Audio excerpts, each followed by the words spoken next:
Okay, Assalamualaikum warahmatullahi wabarakatuh.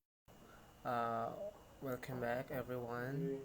Today, I'm so happy, I'm super excited that I am trusted to perform or to convey a presentation about leisure, sports, and the art. It's part of the academic assessments given by Ibu Sis to, to, to deliver this presentation. And now I'm going to share with you the scope of the material here. The first thing is about the leisure, sport, and the arts. Of course, we're gonna talk about the spectrum of the discussion, the leisure activities, sport, the arts, and also the attitude to leisure, sport, and the arts. Okay, leisure activity, okay, sports, and the arts, and the attitude to leisure, sports, and the arts. Well, everyone, let's get started. Baik teman-teman, terima kasih. Mari kita langsung saja mulai pembahasan kita. Kita awali dulu mulai dari pemahaman dasar ya, yang harus kita miliki dalam ini. Kita memang dalam mempelajari kajian sosial budaya Inggris ini harus paham juga ya, bahwa keanekaragaman hidup di Inggris ini tercermin ya dari cara orang Inggris mengatur kehidupan pribadinya, termasuk juga mengatur bagaimana sih cara mereka untuk menyenangkan dirinya gitu di waktu senggang, seperti halnya berolahraga, rekreasi, dan juga kegiatan-kegiatan seni atau budaya yang menjadi bagian dari kehidupan mereka. So it's actually reflected in the ways that most of the British organize their daily leisure activity, especially on the weekend. Anytime they have the free time, what they will do, what they will prefer to spend, and it's gonna be the concern of our discussion today. Nah, kita sudah memiliki buku dari Jacobs and Worcesters, bahwa memang dari buku itu, dari beliau penulis buku We British, dinyatakan bahwa beragamnya rekreasi, kegiatan rekreasi, seni, dan juga olahraga ini menunjukkan bahwa memang Inggris itu negara yang concern juga ya bangsanya terhadap hal-hal yang bersifat entertainment ya. Bahwa memang ini sangat penting kita ketahui. Jadi tidak hanya sekedar mereka itu menghabiskan waktu nonton TV kayak gitu kan, dan ini juga menunjukkan di dalam bukunya ada beberapa discovery atau temuan-temuan baru tentang kebiasaan orang Inggris dalam mengisi waktu senggang, bahwa sebagian besar waktu senggang di Inggris ini pada kala itu di awal-awal tahun 2000-an ketika buku ini ditulis, ini kebanyakan dihabiskan di mana? Dihabiskan di dalam rumah atau di lingkungan keluarga. Hal ini tampaknya menunjukkan pemisahan dari konteks sosial yang lebih luas. Nah, jadi tidak terlalu seperti yang sebelumnya, yang ketika memang perkembangan device atau teknologi informasi atau teknologi audiovisual yang bisa menghibur mereka datang ya. Jadi ini sesuatu yang bisa dibilang the shifting trend, trennya agak berubah. Nah, nevertheless, the creative and cultural industries which service the leisure market are an important parts of the Britain's social economic life.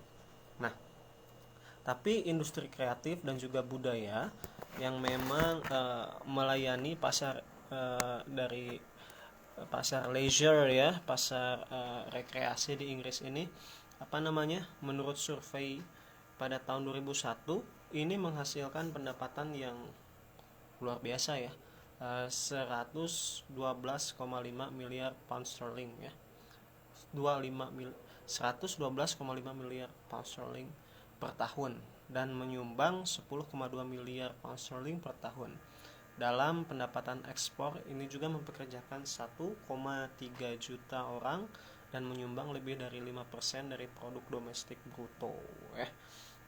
Oke, lanjut kita di sini juga we're going to talk about the leisure activity or recreation activity in the earlier centuries, like di abad-abad sebelumnya ini terlepas dari memang beberapa kepentingan budaya yang eksklusif, yang elit dan juga metropolitan. Nah, sebagian besar ini kalau yang bersifat pedesaan dan pertanian dari kehidupan Inggris ini masih ada sebenarnya. Ini komunitas desa ini terisolasi dan transportasinya buruk di sana, jadi tidak mendapatkan banyak akses untuk hal-hal yang bersifat entertainment gitu. Jadi mereka ya bikin aja cara-cara sendiri untuk menghibur diri mereka kayak gitu. Nah, ada beberapa cara-cara sederhana yang berbasis di rumah tangga yang memang peminatnya banyak kalau dari kalangan warga desa atau villagers di sana ya. Oke, the people, the British people who lives in the remote area or in the rural area. Nah,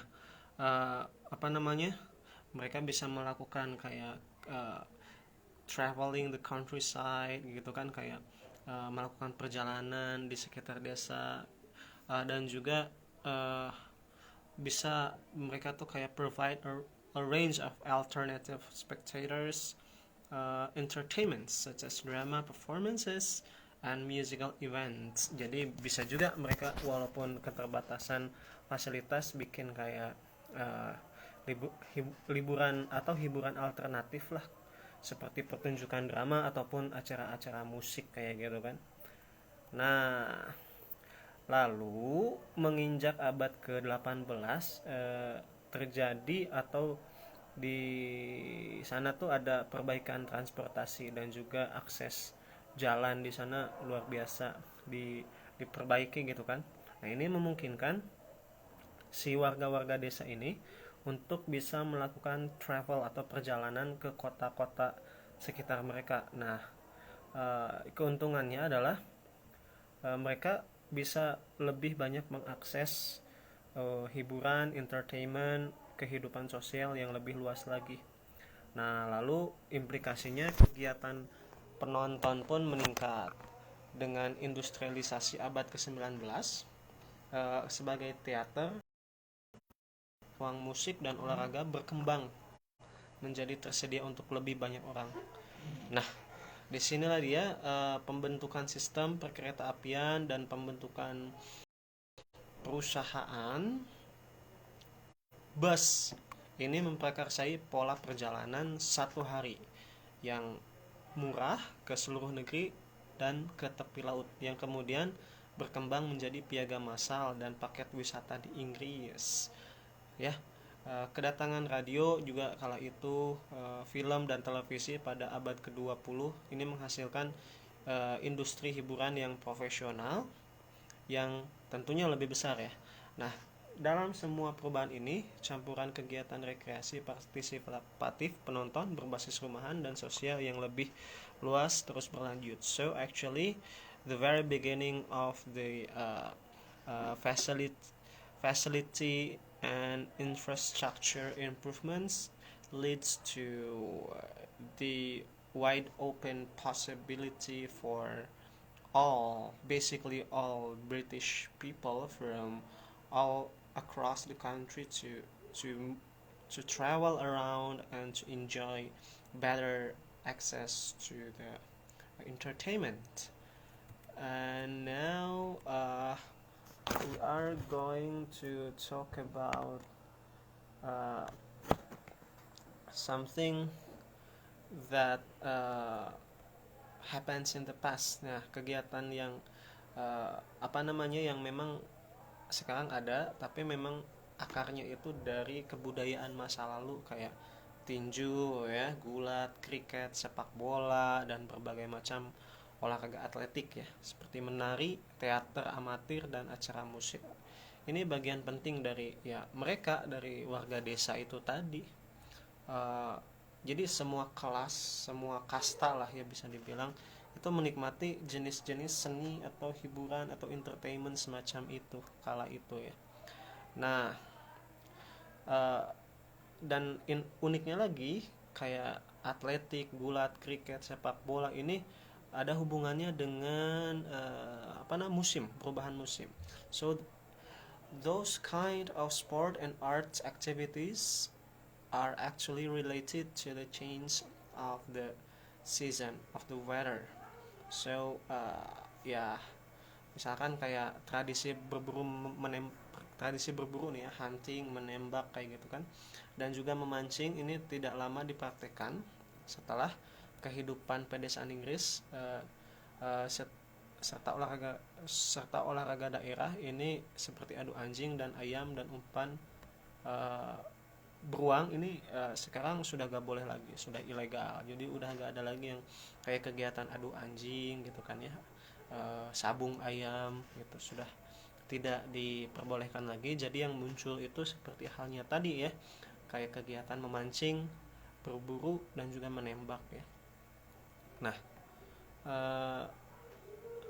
jadi itu kegiatan-kegiatan yang bisa dikatakan sebagai leisure activity di pedesaan ya, sebagai sebuah ciri yang sangat khas dari Inggris kontemporer. So it's very typical to the contemporary English in that in their ages at that time there are some of the uh, rural activities like fishing, hunting, especially hunting the fox ya, berburu rubah gitu kan. Dan juga ini ada sebagai tambahan sebuah jajak pendapat Mori pada tahun 1997 menunjukkan bahwa 2/3 responden menyukai larangan penuh berburu rubah dengan kuda dan anjing. Nah, lobi pedesaan menentang larangan semacam itu, dan aktivis hewan menjadi lebih keras dalam keberatan dan kampanye mereka terhadap apa yang mereka lihat sebagai kekejaman dari banyak tradisi pedesaan. Jadi ya itu salah satu hal yang akhirnya pada gilirannya eventually it's gonna be banned or it's prohibited, it's strictly prohibited. Gak boleh ada lagi kegiatan seperti itu ya, berburu hewan-hewan dengan kejam seperti itu. Nah, selain hiburan, budaya, dan olahraga, orang Inggris ini juga menikmati kegiatan rekreasi lainnya. There are some of others recreational activity other than or besides the cultural and the sport activity ya. Karena kenapa? Karena memang banyak kesempatan sekarang ini dan semuanya tersedia. Nah, meskipun memang kalau dihitung-hitung ya jam kerja mereka lumayan panjang di sana, lebih banyak orang yang memilih untuk punya waktu luang juga gitu. Nah, gimana nih? Jadi sebagian besar ini bagi mereka yang pekerja ini memiliki setidaknya 4 minggu libur yang dibayar dalam setahun ya. 4 minggu libur ya itu dibayar dalam setahun. Nah, selain hari libur umum seperti ya kita tahu lah ya kayak Natal, Paskah, hari libur bank kayak gitu ya, bank holiday ya, national holiday, ya bagus kalau seperti itu ya, meskipun memang Inggris ini memiliki lebih sedikit hari libur daripada kebanyakan negara Eropa lainnya.